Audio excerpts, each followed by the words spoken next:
I used to post on Instagram every single day around 2017, 2018. This was a time when photography was doing pretty well on Instagram.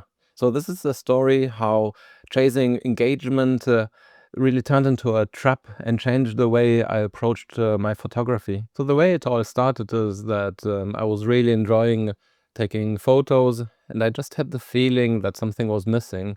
See, when I was younger, I used to take slide pictures, and I liked to show them in the evening to my family. On the weekend, I would take pictures if I went for a hike with my friends, and then on the Wednesday, Thursday, or I can't remember how long it took to develop the film, I would set up my slide projector in the lounge, and we would all sit together in the evening, and we would talk about the photos.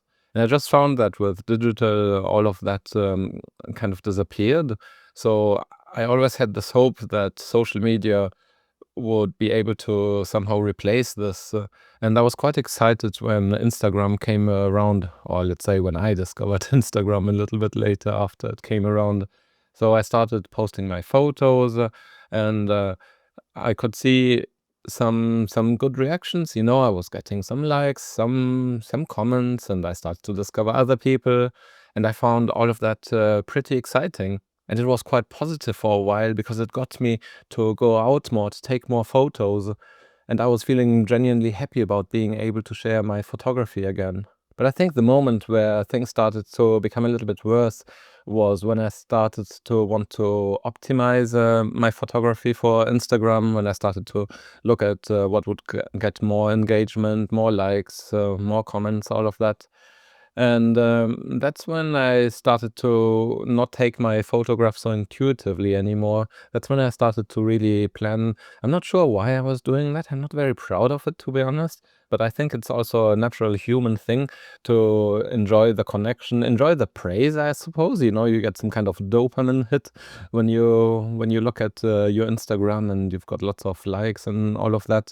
I mean, it's pretty well documented. And I think a lot of people have gone way further than me before I had enough of all of that. And one big problem I had was that I kind of got into a creative conflict because I really like black and white photography. And somehow, I mean, there are amazing black and white photographers on Instagram who don't seem to worry or care at all about how the black and white photos perform compared to color photos. But I wasn't as strong as these people. I just had this conflict where, on one side, I had the feeling, or I thought, that if I wanted my photography to do well on Instagram, I had to take these epic color photos. And what I really wanted to do was take black and white photos. So there was an unhealthy conflict going on there, and something had to change at some point. That's when my photograph started to get less reach. I would then, read up if it was my photos that were getting worse or the algorithm changing.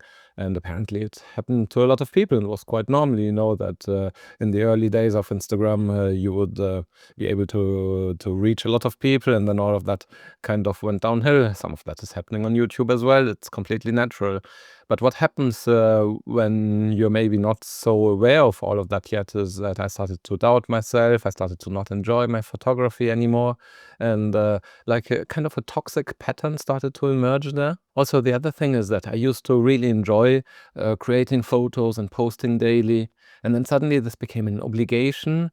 I started to kind of resent my photography for giving me the stress of having to post every day on Instagram. So at some point there came a breaking point where I just couldn't take it anymore, where I couldn't see the point of doing all of that anymore next to, a busy family life and busy work life and commute and all. I was getting very tired. At some point, something similar happened to when you're on a very strict diet, and then suddenly you start to binge eat and do all the opposite of what you're meant to do.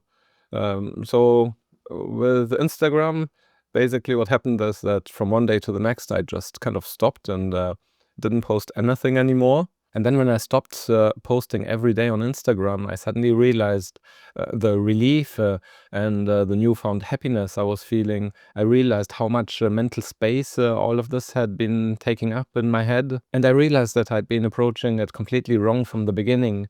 I think Instagram is probably great for people who have a lot of friends there, who can genuinely exchange with their peers or with their friends. But I'm a little bit older, and very few people I know are actively on Instagram.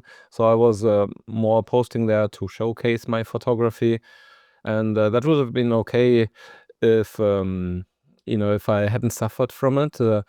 But somehow that just didn't work out very well for me. And then I started to think about it a little bit more, and I started to read articles about this as well. And I suddenly realized that the aim of the algorithm on Instagram was never to help me to find like-minded people and to help me engage in a community of like-minded people. It was more that it wanted to make sure that I stayed on the platform and that I would enjoy these dopamine hits when I, would get these likes and comments and watch other people's short videos. So that's when I realized that I was being influenced to not just spend more time on the platform, but that I was also being influenced in what kind of content I would create. And at that moment, I realized that if I wanted to regain my creative independence, I had to start taking photos for myself again. So that's when I stopped social media completely, and I started to take the black and white pictures again that I loved so much. And that's when photography became a way for me to express myself in a genuine way again, so that it wasn't just a means to create content for social media anymore. So when I stopped Instagram or social media in general, I rediscovered a lot of time for myself. I started to actually take more photos and not worry so much. I started to take photos without wondering what other people would think about them. And I realized that this was a really great way for me to feel balanced again and to find back my creativity. For a little while, I wasn't taking any photos. I felt a little bit sick of doing it because my creativity had been kind of damaged by this kind of period. But then I found my way back into it, and it felt really good. Here are some closing thoughts. I'd like to emphasize that I'm not completely against social media, I think it's great if people can meet online and have a community of like-minded people. It's just that for me, during that time, it didn't work out so well on Instagram. I was approaching it for the wrong reasons, and maybe I think it wasn't just the algorithm's fault. Like a big issue there was my own mindset, how I approached it. Because in the end, these are just tools, and it's like your camera. I mean, you can do all sorts of things with it. You can use it for good, for bad, in a healthy way or in a toxic way.